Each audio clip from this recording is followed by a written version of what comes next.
Hi, and welcome to the Guidewell Insights Lounge.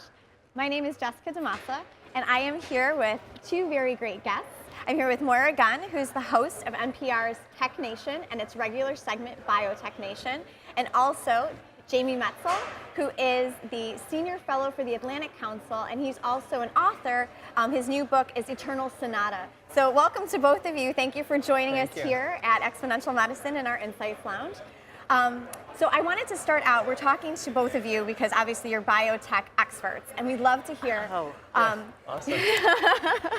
I'm sure you haven't been called that at all before.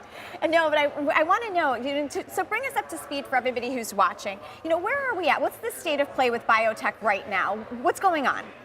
Yeah. Well, why don't I start with from the business side, Perfect. And that is that we're seeing more and more things coming up in the immunocancer area. That's a new way to treat cancer. We're seeing more and more biomedical devices. Those are exploding. And if you think it's funny with how many things can be on a smartphone or an iPhone, now that we have the Apple Watch, whether you want to tell what time it is or not, it's able to take any number of readings from your skin. So when you couple the Apple Watch with your phone, with other sensors and GPS, we're talking about creating personal data that has a lot to do with your health area. And people are doing it in their back rooms, So we are seeing more and more things happening at the same time. We're seeing more and more of the biologic drugs. They're really taking over the pipeline. Okay. Yeah, so we're at the beginning of a biotech revolution that in the near term will fundamentally transform healthcare and how we do healthcare. Can't wait. In the medium and long term, it will fundamentally transform many aspects of life. Not only how we have children, but the nature of the children we make, how we age, the rate at which we age. And we are just unlocking the human body. Everybody's very uncomfortable with this idea that IT systems are hackable, but what we're discovering is that the human body is as hackable, or probably maybe even over time more hackable. And what that is going to mean will be a fundamental question, not just for medicine, but for all of us. Talk to me a little bit about this opportunity for longevity in regards to biotech, because I feel like that's something that's been popping up a lot this year. So talk to me more about that. Yeah, so my new novel, Eternal Sonata, is exactly about that. Okay. And so the first step is we are understanding the genome, and there are genetic markers for aging. And in the future, we're going to be selecting our children based on all kinds of criteria, and age and longevity will very likely be one of those. But as we understand more of how the body works and how the genome works, we're finding that there are certain genes that regulate insulin in different ways. And so we can induce a response as if a calorie restriction response in the body that can lead to the body favoring harnessing its energy and ultimately living longer. So there's going to be an explosion in new technologies for that. And when we talk about longevity, we always talk about the 30-60-10 rule. That adds up to 100. 30% of longevity is your genes. So that's biotech right there. It's like, let's decode what you have and what does that mean. 60% is the environment in which you grow up all through your life and you are exposed to. More and more of that is being affected by biotech, understanding what it is and taking action against it. And then the final 10% is healthcare, and that is completely influenced now by genomics. And what we're talking about is you will not do anything, take any action, make any analysis without understanding your genetic response to this. So biotech actually goes to every area, which is predicting and supporting longevity. Right. And that's an essential point because we're shifting from generalized medicine to personalized medicine. And so your genome, your microbiome, the other studies, we don't even know what they are, will be the foundation of your medical record, and your life treatment, not just for sick care, but for health care, will be based on who you are and what you are. So from your perspective, how do we make sure that these technologies are just not something that's available to the lucky few who can afford it? How do we make sure that these are able to spread throughout the healthcare system and that they're accessible by everyone? Well, you've actually put your finger on something that even without biotech and genetics is a problem. Right.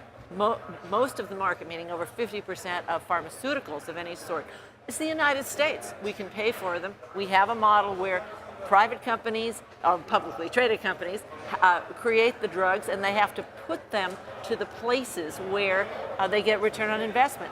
That happens to be our model. It's not a law of nature. It happens to be the way it is. Right. If we took every drug we had and we gave it to anybody who needed it in the world, we would only be treating 6% of the people. That's right out of the drugs for neglected diseases. Why? Because they're only working on drugs for people who can pay. Right. We need to change it to a larger perspective system as a social need. If we have the information, if we have the methodology, to deny it to any human is inhumane. So we need some major paradigm shifts here. Yeah, and that's exactly right, Jessica. There are best case scenarios and worst case scenarios. Right. The best case scenario is only a few people get it, and the worst case scenario is it's democratized. And what's the difference? It's not the science, it's the values and it's the politics. And that's why we need to have inclusive dialogues about what are the values, and there are same old values, but what are the values we're going to bring to bear to explore these issues, and they are really fundamental ones. And do you feel like, so obviously we're talking a lot about China lately, yes, and their private healthcare marketplace expanding. Yeah. Do you feel like that's going to have any impact on helping to democratize some of these solutions and bring them, make them more broadly available worldwide? Well, not just democratize. I mean, China is in many ways a Wild West. Yeah. So there'll be more and more people who will have access to new technologies, but at the same time, China, there's all kinds of research and that is happening in China that would probably not happen anywhere else. And so China it's an opportunity and it's a danger as well, right, to do some very difficult things. And already last year there were preliminary experiments, gene editing non-viable human embryos. And now that's happening elsewhere, but it happened first in China even before there was a conversation about the ethics. So it's not just what happens in America spreads to the world. No. Innovation and change and all kinds of radical stuff will happen everywhere, not just the United States and China, but maybe even small Caribbean countries or on ships in the high seas outside of national jurisdictions. Wow. Well, China is a member of the World Trade Organization, which means it has to obey the rules of WTO with respect to intellectual property, which means they can't just go and copy anybody. And believe me, if you don't want your drugs copied, especially if there's no control over them, and now we're just making it cheaper. It's like, whoa, but the culture of counterfeit, has to be gotten around there. That we have to look at that. And they've always been private. We always assume that because of its political structure that all healthcare was taken care of. It's been private for a long. If you can't pay the ambulance driver when they come, you ain't going to the hospital. Right. And so what we're looking at there is finally bringing that entire body into doing that. There still are difficulties in bringing Western technology, wherever it comes from, whatever country it comes from, into China. Sure. That is also that's very, very important. So we just have to look at that. It's just another player, but fortunately, what we're talking about is a player that has chosen, and for very good reason, to play by global rules. Good. Yeah, they've maybe chosen in the sense they've signed on to the WTO, but of course China is the greatest thief of intellectual property in human history. And so they should, by their treaty obligations, protect intellectual property, but they don't. And so that's going to be a big challenge. And what does that mean for innovation?